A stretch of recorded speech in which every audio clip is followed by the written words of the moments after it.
Welcome to Crescent City Crime, dear listeners. I'm Tracy. And I'm Brian. And welcome to everybody who is new. And if you are a returning listener, welcome back. We're very glad that you choose to spend some time in your week with us. Welcome, new listeners. We love you all. And of course, our social medias are TikTok at TBSmith68. Instagram is CCC NOLA Podcast. YouTube is Crescent City Crime, and I will link the YouTube channel in the comments or the show notes. And everybody, if you've not told your friends about us, why haven't you? And if you haven't told your friends, you could at the very least tell your enemies, especially tell your enemies. Remember that the enemy of your enemy is your friend. And make sure to rate and review us. And if you're not subscribed to us, we are everywhere. We're everywhere. And how much do we charge subscribers? $0. It costs you $0 to listen to this podcast. It's free. It's fun. Something. Okay, that trailed off. Anyway, that's fine. So today we are getting into our final part of our JFK series. And the thing is that there's so much information out there on theories. Who could have done it? What were their motives? Et cetera, that it actually took me a bit to condense down this information. And I'm going to tell you that I cannot go over every little bit and detail, because if we do, this podcast would be about 600 years long. And there would be a bunch of red herrings. There would be a bunch of red herrings, but what I will say is that throughout looking up at this, all these theories and whatnot, these people who have put these things together are varied. There's everybody from people who were official investigators to law enforcement to the average Joe on the internet. And I will say that most of them take a lot of time and care and thought into putting forth what they think are the best theories. So should you have the time, dear listeners, I encourage you to Google it. Yes, you will fall down a lot of rabbit holes and you will spend a lot of time reading these things. But I really like to encourage curiosity in general. So you have the time, man, Google it. We have Google. What a wonderful thing to have. Wish I had Google when I was growing up. No, I do. I mean, it would have made my schoolwork so much easier. Yeah. So it might have resulted in too many distractions as well. Be distracted? Never. That doesn't happen.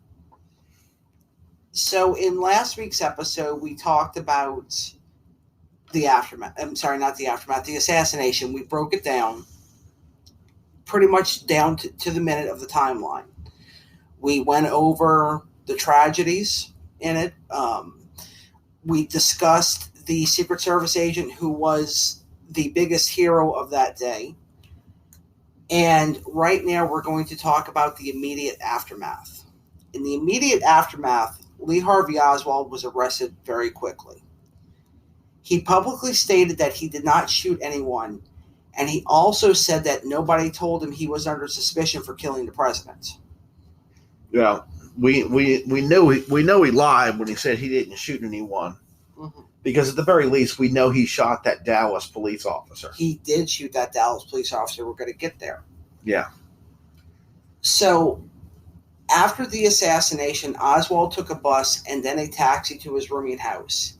He departed, and about a mile away, he was stopped by patrolman J.D. Tippett, who believed that Oswald resembled the suspect already being described over the police radio. Oswald killed Tippett with his mail-order revolver. This was at about 1:15 p.m. At about 1:45 p.m., Oswald was seized in the Texas Theater by police officers who were responding to reports of a suspect. And at 1:30 a.m. on November the 23rd, he was formally arraigned for the murder of President Kennedy. So, I mean...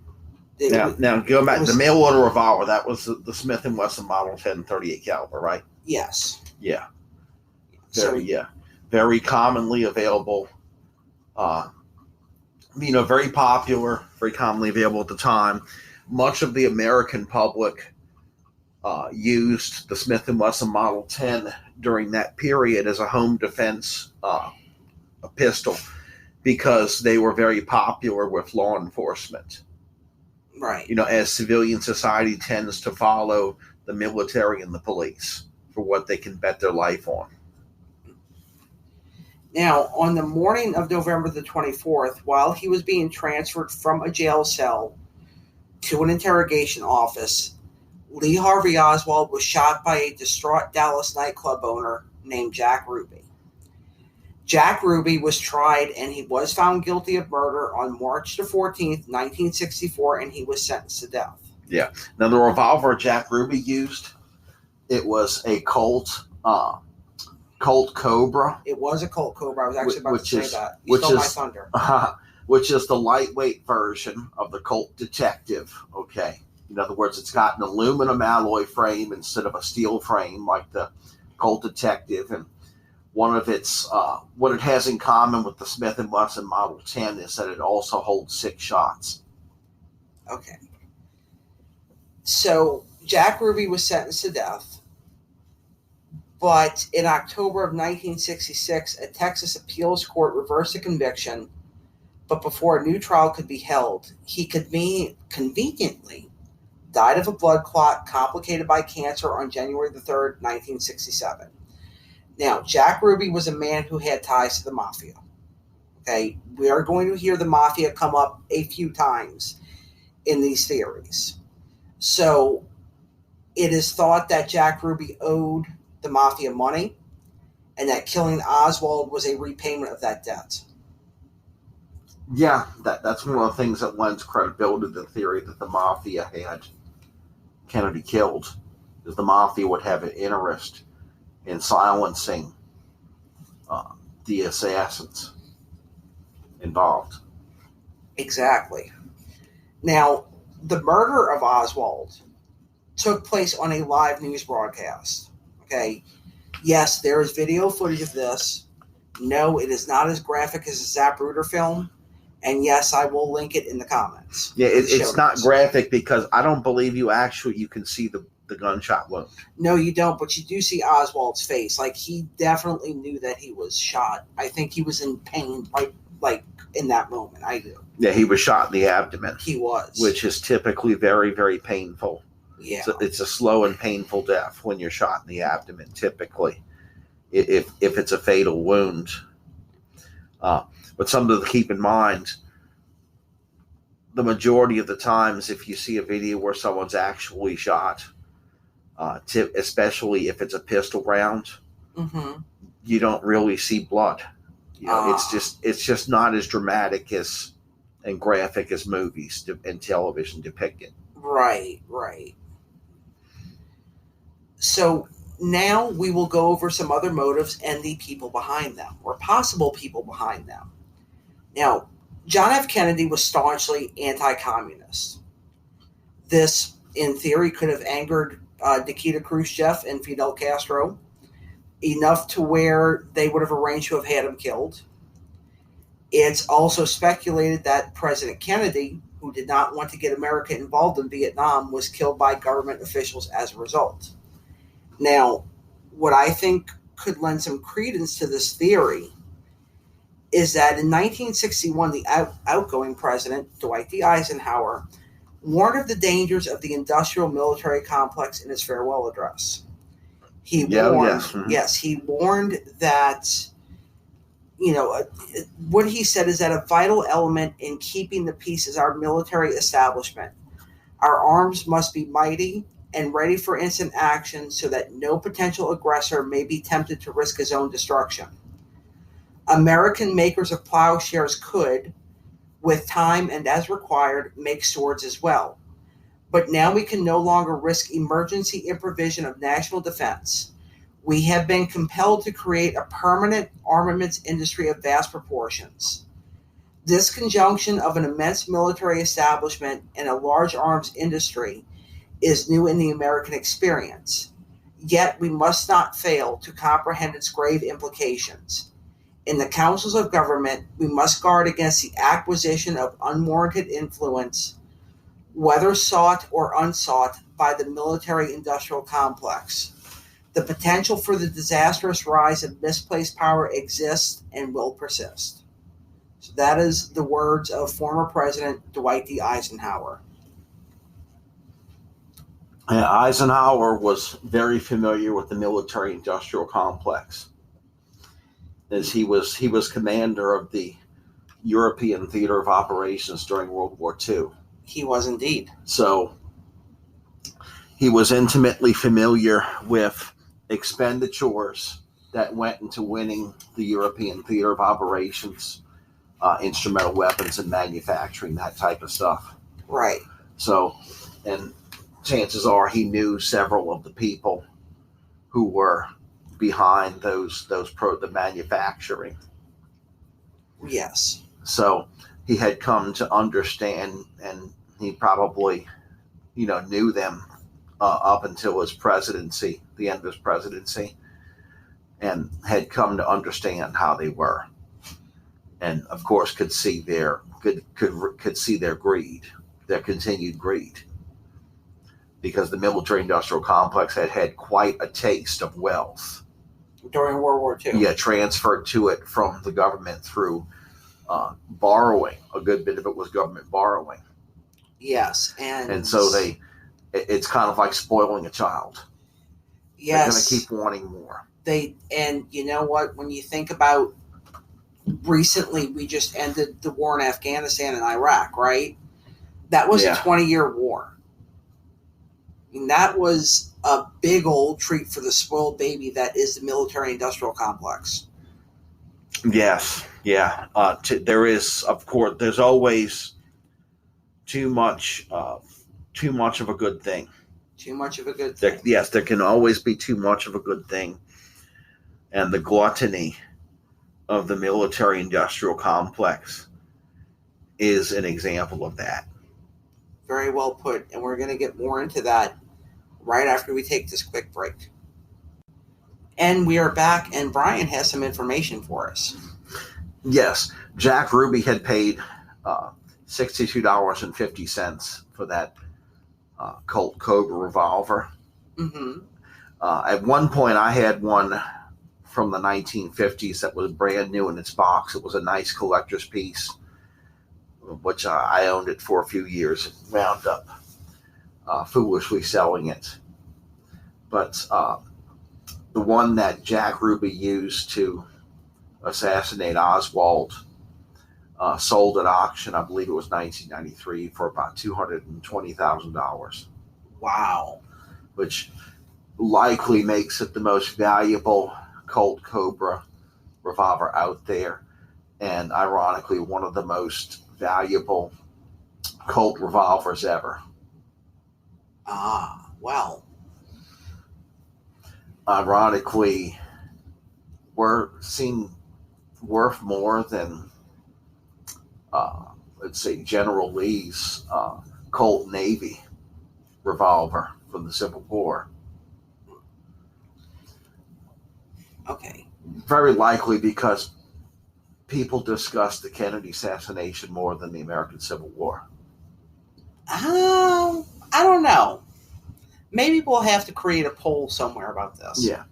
Well, it's a historical event that's closer to our generation. We have more direct links.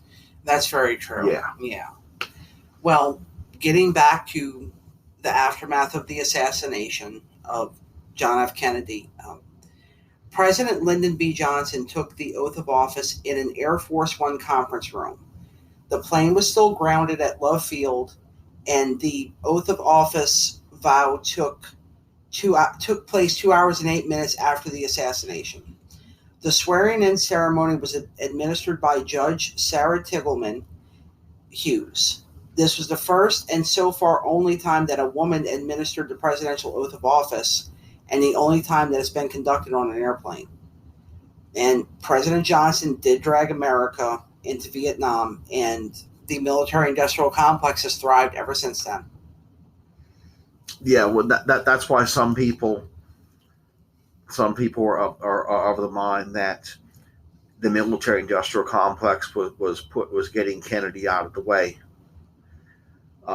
Johnson had ties to the military-industrial complex himself, as they were friends of his who had investments in military contractors.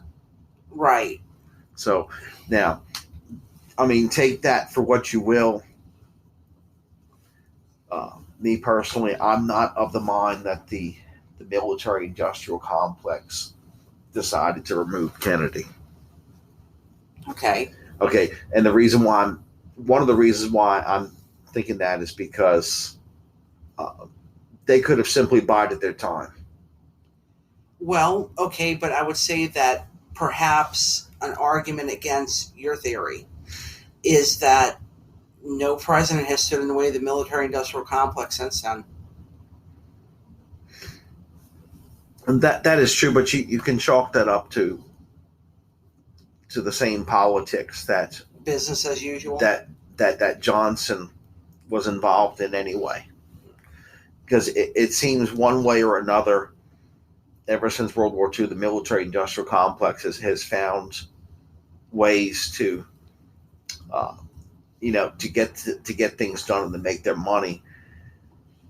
And I think if Kennedy was murdered by the military-industrial complex, I think there quite honestly would have been more military-industrial complex involved murders and conspiracies.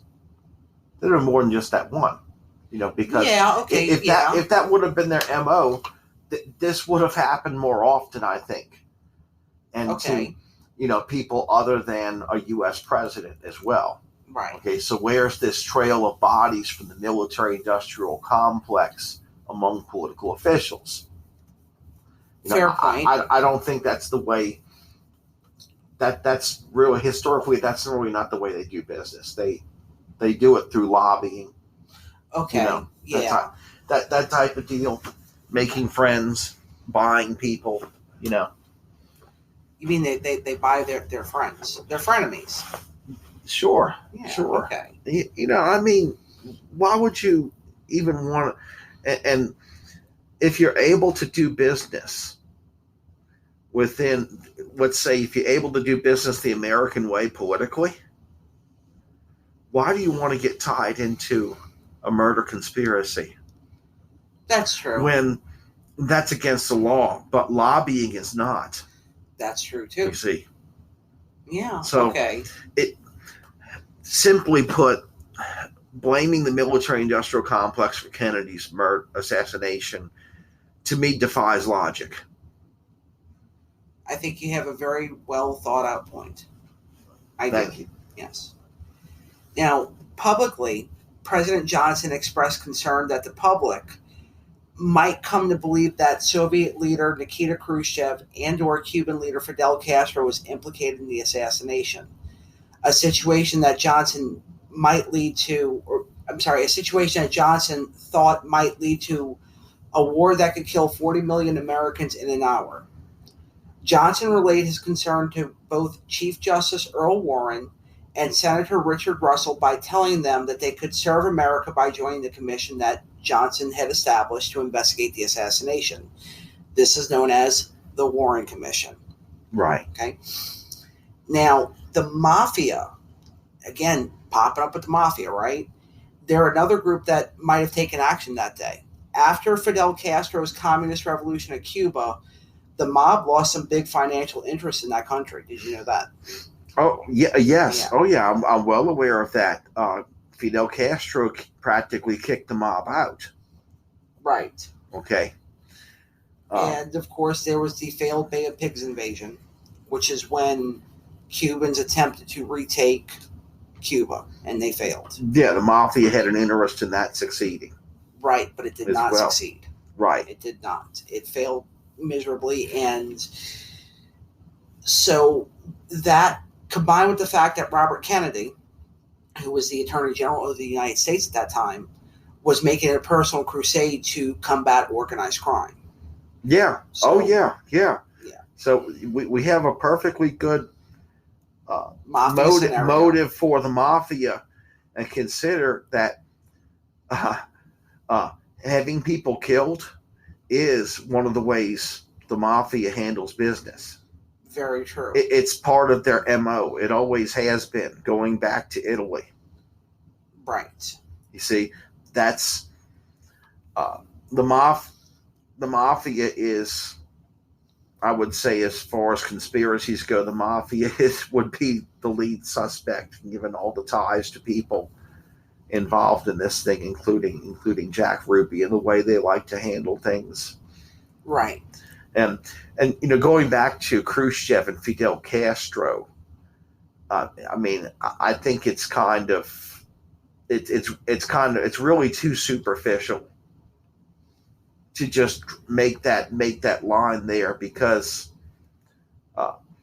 Khrushchev would be completely out of his mind to have a head of state assassinated, which would be considered an act of war. Right. And it's difficult to have a head of state of a major industrial nation assassinated without a trail. Right. Being involved. And no major industrialized nation leader like Khrushchev would want to be connected to something like that. That's true. And he also had it pretty good as the leader of Russia. Yeah, why would he? Well, he wouldn't want to upset that. Why would he jeopardize that by getting into a needless war against a country that's on the opposite side of the world? That doesn't have any real direct interest for you, because the Soviet Union was interested in dominating Europe. Right. They didn't have any. They never ever had any interest, and as evidenced later on by what was discovered during the 1990s after the fall of the Soviet Union, they never had an interest or any plans for conquering the United States of America. They were perfectly happy to dominate Europe. Right. Eastern Europe, to be more specific. You see, so you look at everything. There was absolutely no reason why Khrushchev would want to assassinate Kennedy, and Fidel Castro would not have had any interest in assassinating Kennedy either, because he would have angered Khrushchev. Right. Okay. Yeah. And we came to find out later on that Fidel Castro financially lasted as long as he did because Uncle Yuri, the Russians, were helping to prop them up and bankrolling them. So Castro wouldn't want to upset his position either. Because where he's sitting, it's also pretty good. Because doing something that would anger Uncle Yuri would interrupt the flow of money. Right. Okay, so that's it wouldn't have made any sense for Khrushchev or Castro to orchestrate this. Okay, so that's a couple of red herrings right there. Right. Yeah. Okay. Yeah. Once again, that defies the test of logic as well. Yes. Now, in the mafia scenario, this is where Oswald would be the fall guy, and Jack Ruby would be the man to silence him. Now, and the man who would need to be silenced. And then he would need to be silenced himself. Now, Jack Ruby did when the Warren Commission interviewed Jack Ruby in 1964, he spoke about being in danger. He stated that he wished to tell the truth, but couldn't do so until he was in a safe location. And since the Warren Commission had no police powers, they were not able to offer him protection. And whatever Jack Ruby knew, the information died with him. He never spoke about it. So, possibly the mafia code of silence, right? Yeah. Yeah. Damned if he did, damned if he didn't. Yes. Now, regardless of any theories, in 1964, the Warren Commission concluded that Harvey Oswald acted alone in assassinating John F. Kennedy. But then, in 1979, the United States House Select Committee on Assassinations concluded that John F. Kennedy was probably assassinated in a conspiracy and that Lee Harvey Oswald did not act alone.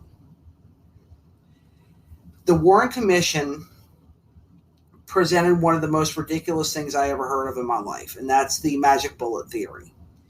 They claim that one bullet hit President Kennedy, exited his body, and then hit Governor Connolly. Now, the bullet, I mean, come on. That it doesn't work that way.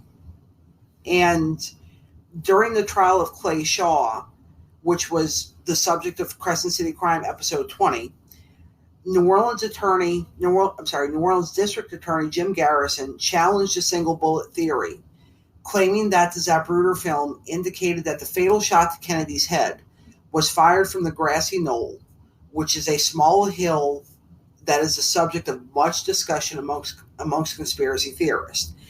And I feel like that's a fair assessment as well. I mean, we went there. Yeah, it came from a different direction. It came from a different direction. Yeah. Yeah, it couldn't have come from the book depository. No, it couldn't have. And the United States House Select Committee on Assassinations agreed with the Warren Commission that Oswald did in fact assassinate Kennedy, but they concluded that the Warren Commission's original report and the original FBI investigation were seriously flawed. The House Select Committee concluded that at least 4 shots were fired, with a high probability that 2 gunmen fired at the president and that a conspiracy was probable. The House Select Committee also said that the Warren Commission had failed to investigate adequately the possibility of a conspiracy to assassinate the president. Yeah, now keep in mind, if you're plotting to assassinate someone that high with that level of protection, you wouldn't want one person assigned to the job anyway. No, you wouldn't. You'd want a minimum of 2. Because this would be conducted somewhat like a military operation.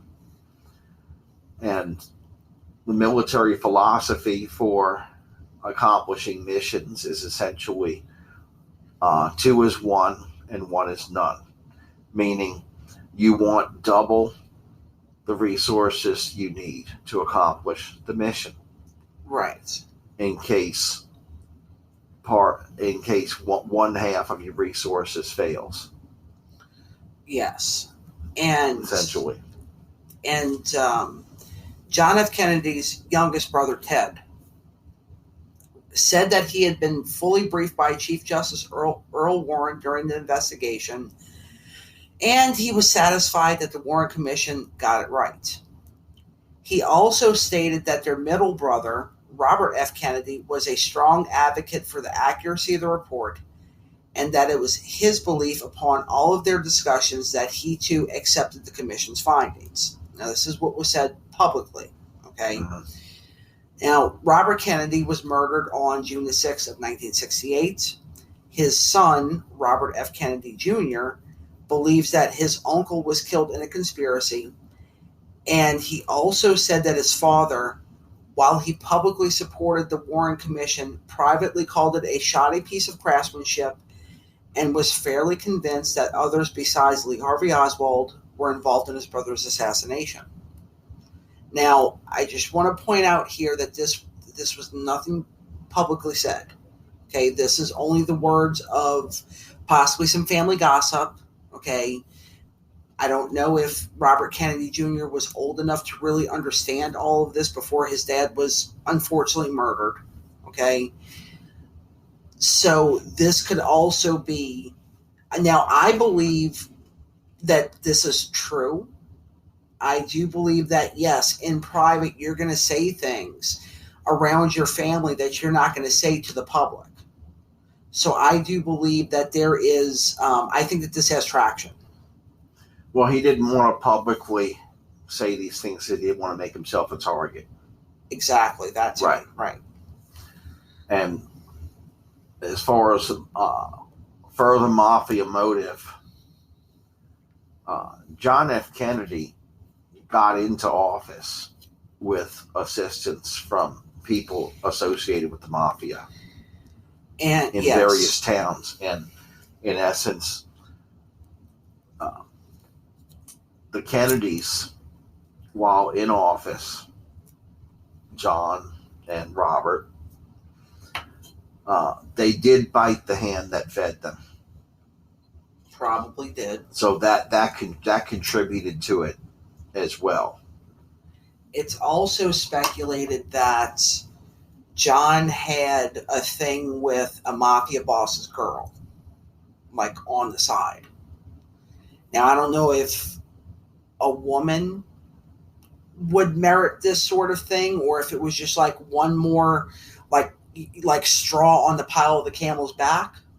Probably the lightest piece. Yeah, but no pun intended. But if that part's true, if that rumor's true, that's just fuel to the fire, right? Like, there's going to be a bunch of reasons. A little more fuel. Obviously, the two biggest factors was the money.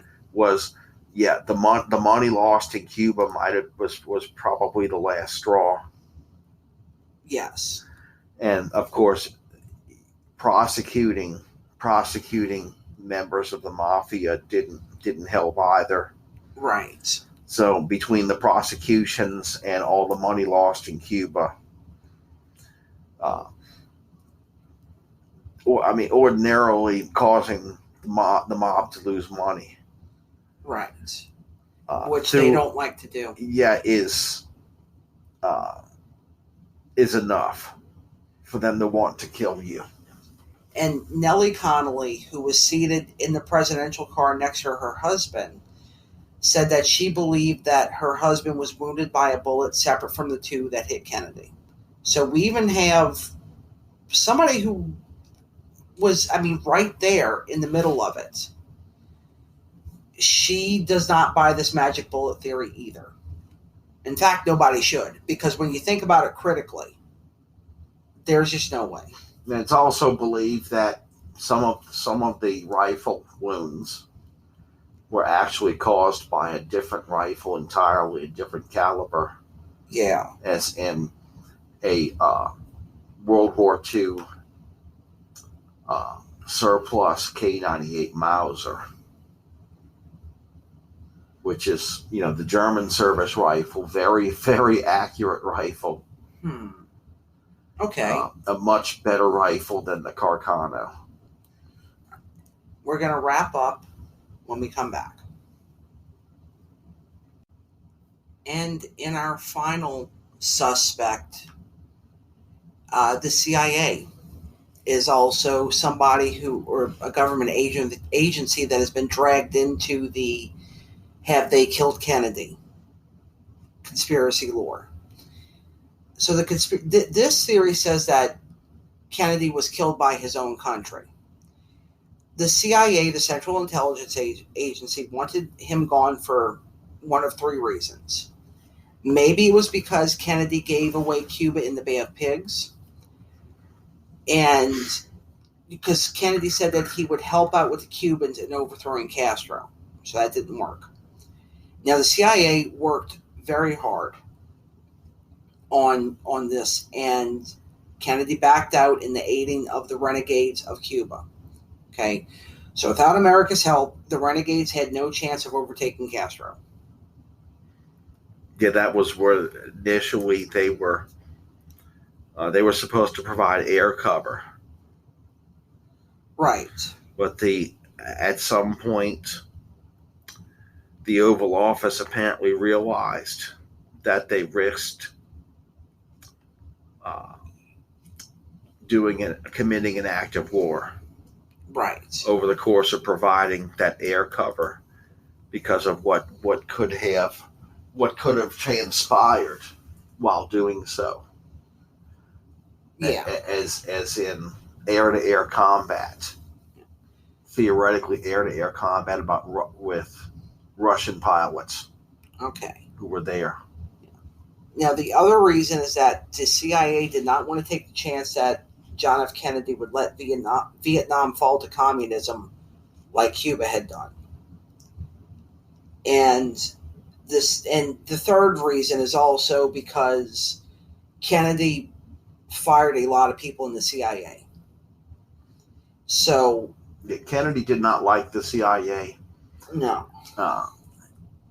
He was of the opinion that the CIA felt they were above the law, and in some cases, yes, they did feel they're above the law. I don't think that Kennedy approved of the numerous assassination plots on Castro. Yeah, on Castro. Right. Okay. Kennedy didn't exactly believe in targeting heads of state. Well, in my opinion, I don't think anybody should be targeting heads of state anywhere. Yes.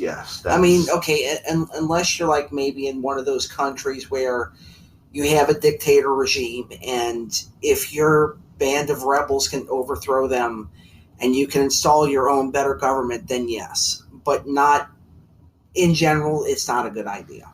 Yeah, well, see, there's two different approaches to taking over, to toppling a regime.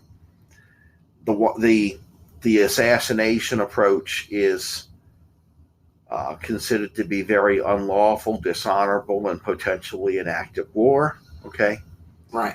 But assisting people inside that country to in their own revolution, as you're giving them assistance, but they're the ones revolting. Okay, mm-hmm. That has more honor to it because you're helping people to change things in their country, helping them to do it themselves. You see, whereas as we believe that our own revolution was lawful, right? Because we won, of course. So we're supposed to have that honorable belief other countries that it's about right of self-determination, and murdering someone else's head of state is not self-determination. Right. It's an act of war. It is an act of war. Yes, it is. Mm-hmm. Yeah. Now, this theory says that the CIA assembled a team to take him out. The shooters included Cubans and the Mafia. Oswald is added into the equation so that the public will think it is him and not the CIA performing this operation. And on the day of the shooting, everything went as planned, and Lee Harvey Oswald got the blame for killing the president. Now, many of the officials that were involved in the murder of this, if this is the case, okay, yeah, a lot of these guys were also on the Warren Commission, okay, which would make a lot of sense to me. That okay, you want to make sure that the truth stays buried, right? So what better way to do that than by putting your own guys on the investigative committee? Okay, it's a great way to do that. Well, I wouldn't put it past the CIA to assist in a cover-up. No. Now, it's possible the CIA was involved because we're looking at part of their MO, although I think it would have been quite a stretch for the CIA to conduct something like this inside the United States, mm-hmm. which is something that is more of the KGB's MO. Right. I don't remember which director of the CIA said this, but in this interview, one of the directors of the CIA stated that the CIA has not had anyone killed in the United States, which could very well be true because there has been absolutely no proof that the CIA has had anyone murdered in the United States. But isn't it so convenient that if you are the CIA, mm-hmm. you don't have to have a file at all, or you could destroy the files quite easily? Well, do things off the books, but there's there's people involved, so there's still a trail. Unless you kill those people. Or you threaten them. Which also creates a trail. It does. For a government agency that is obviously much better at covering its tracks abroad. Okay, because it's easier to buy and manipulate officials in third world countries than to do it in the United States, and it's easier to cover it up abroad. That's very true too. So, and also consider the CIA's MO in doing this kind of stuff is in other countries. Countries where you're creating your own plausible deniability because you're getting other people to do it.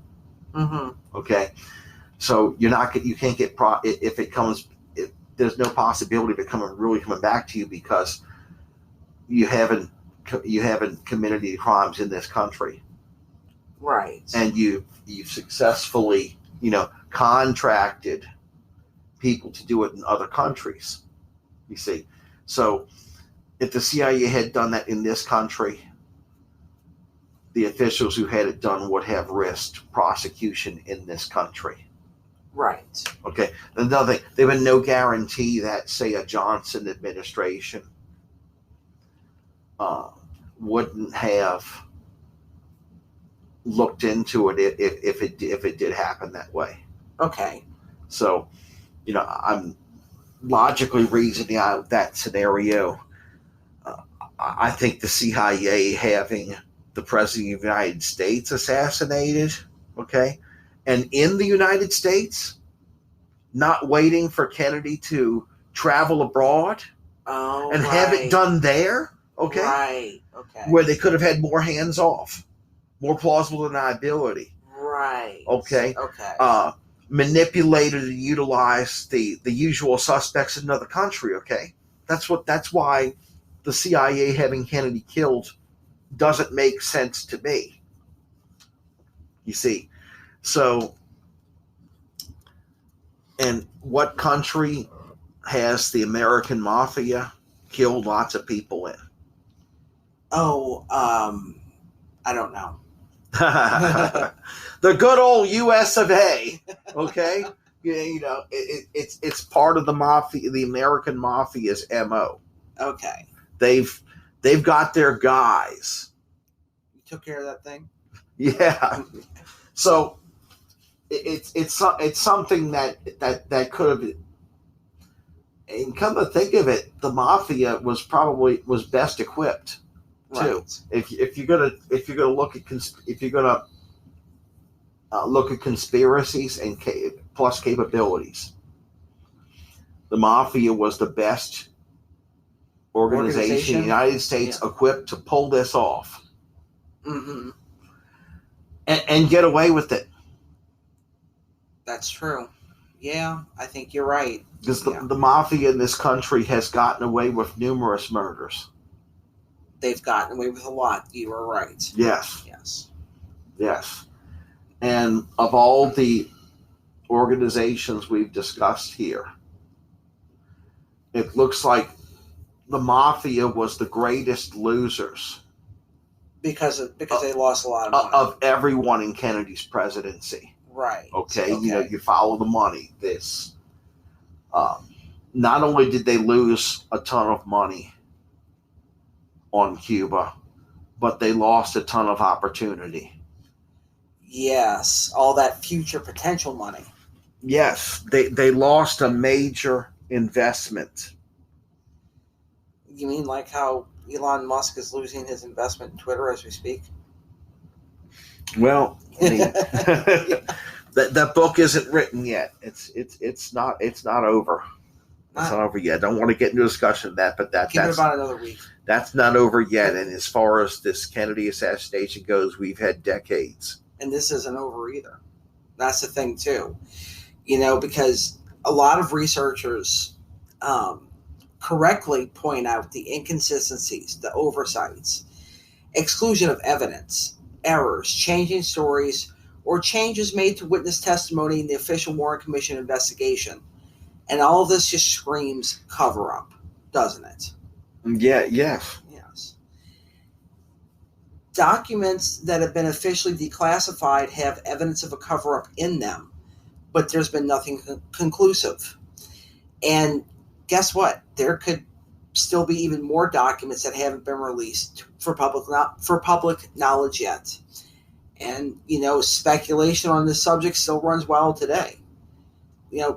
Conspiracy theorists have even argued that Lee Harvey Oswald's pro-communist behavior was a carefully planned ruse and part of an effort by U.S. intelligence agencies to infiltrate left-wing groups and conduct counterintelligence operations in communist countries. And there's even more speculation that Lee Harvey Oswald was either an agent or an informant of the United States government, and that he may have been trying to expose the plot behind the assassination. Now, Oswald publicly denied shooting anyone, and he also declared that he was a patsy, which is an old-fashioned term for the fall guy. Yes, well, of course he was. Of course, he wanted to have the American public believe that he was a total patsy. Okay, because what kind of a murderer? Okay, on that scale would just admit to committing murder? They wouldn't. So in his mind, he was just the patsy because he was part of a larger conspiracy. Right. Okay. And, for what it's worth, the Dallas police chief, Jesse Curry, he expressed doubts that Lee Harvey Oswald killed President Kennedy. He says, "I'm not sure about it. Nobody has been able to put Oswald in the Texas school book depository with a rifle in his hand." So nobody even saw Oswald with a rifle in his hand in the school book depository. Well, given everything that happened and all this attention on Kennedy's Kennedy's little motorcade, mm-hmm. It's quite possible he wasn't noticed. It is possible. But keep in mind, the rifle, that Carcano rifle that was found at the scene, belonged to him.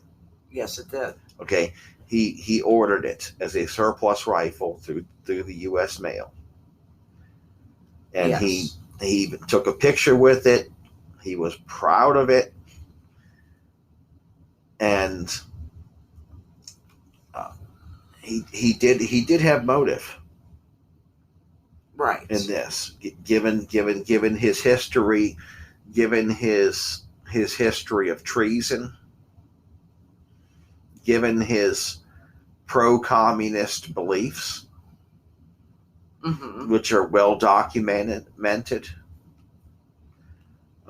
This business of all that being a cover.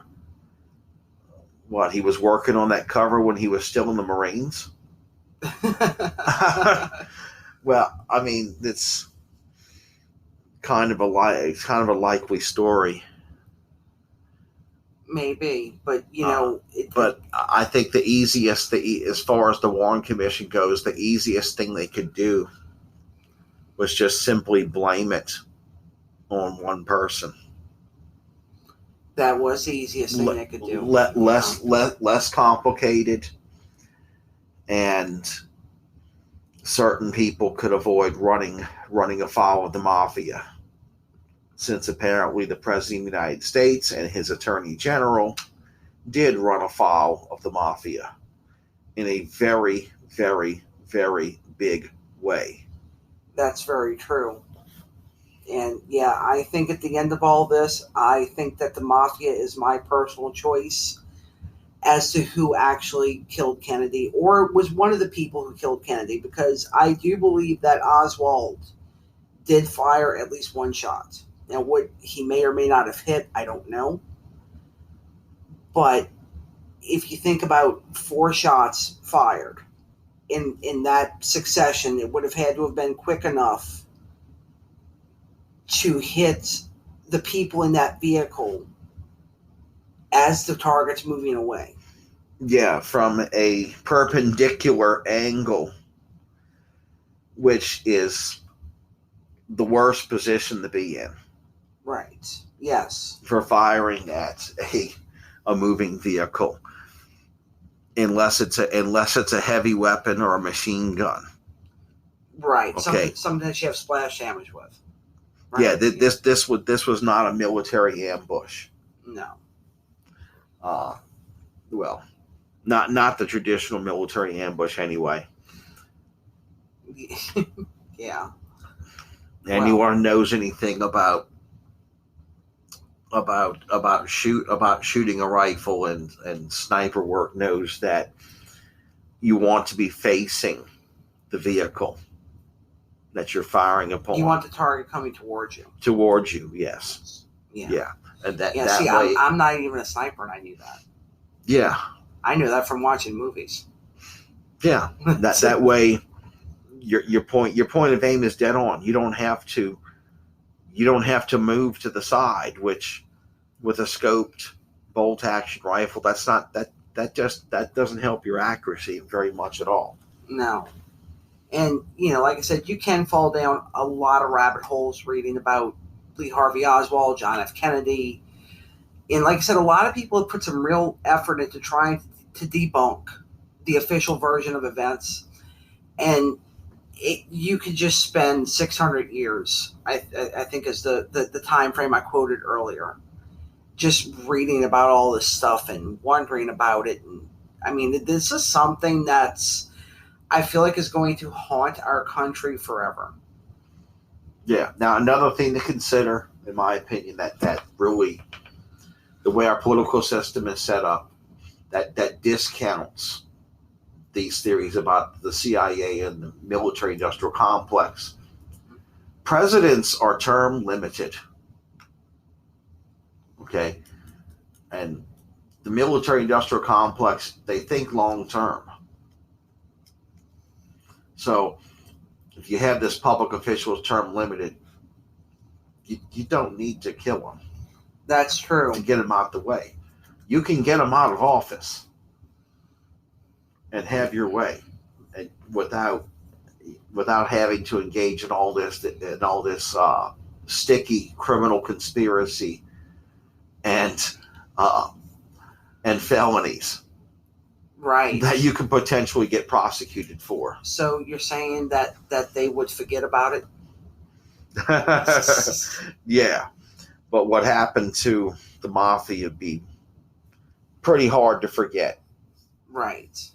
That you lose that kind of money, you never get over it. You never forget it. Right. Well, that was our series on John F. Kennedy, and this is closing out the month of November on this podcast.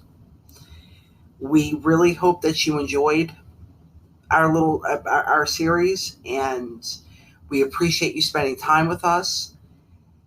And when we return, we're going to be into the December of 2022. That means it is the holiday season. And, I do enjoy this time of year. But what I like about this time of year, what I like to focus on is some happiness, some joy, some good things. So for the month of December, we are going to have some interesting topics, and we are going to be talking about an interesting person, probably one of the most interesting people in the state of Louisiana. We're going to be talking about the life, times, and crimes of Edwin Edwards, former governor of Louisiana. Yes, a very, probably the most popular governor Louisiana has ever had, next to Huey Long. Yes. And a very complicated political figure. But the most interesting, the most colorful. Because even though you could consider him to be a high-profile criminal, he was a good criminal. He was considered to be a champion of the people, a Robin Hood-like politician. Yes. Which of course he course, he lined his own pockets in the process of doing this, but he seemed to always benefit the people of Louisiana while doing it. Yes, and I can't wait to talk about him personally. I'm going to let y'all in on a little secret. When I first conceived of this podcast, that was the very first script that I wrote, was the one on Edwin Edwards, because I said, no matter what, we have to talk about this guy. Oh yeah, and we can talk about my first job. Yeah, too. Your first job. That's right. Yeah. Yeah, I have Edwin Edwards to thank for my first job while I was in middle school, but we will save that story for the month of December. Yes, we will. And December is my birthday month. And since for Brian's birthday month, he told some fun stories, some interesting stories about his life. What I would like to talk about is my true crime origins. I mean, you don't really, this podcast has been a long time in the making. I feel like every true crime documentary I watched, every TV show, every book I've read has led up to me making this podcast. And, well, I have a true crime origin story. And that is what I'm going to be talking about late in the month of December. Sounds good. Yes. Mm-hmm. So, for that month, we are going to aim to be as bright as the lights on the Griswold house, and hope that you can enjoy our episodes. And when you have some time for yourself during the festive season. So, until next time, dear listeners, be safe, be kind. Remember that we're all human beings. And if you're going to put Christmas lights up on your house, make sure that you have somebody below holding the ladder for you. Yes, don't be on a ladder by yourself. Yes, please. Don't do it. And Brian, what are your last words for this podcast? Well, don't get involved in criminal conspiracies. Don't get involved with the mafia. Good advice. Ever, okay? Now, it's okay to go to college with someone who has an uncle. Who has an uncle who's been in the mafia. But yes, don't do business with them if you can help it. Yes.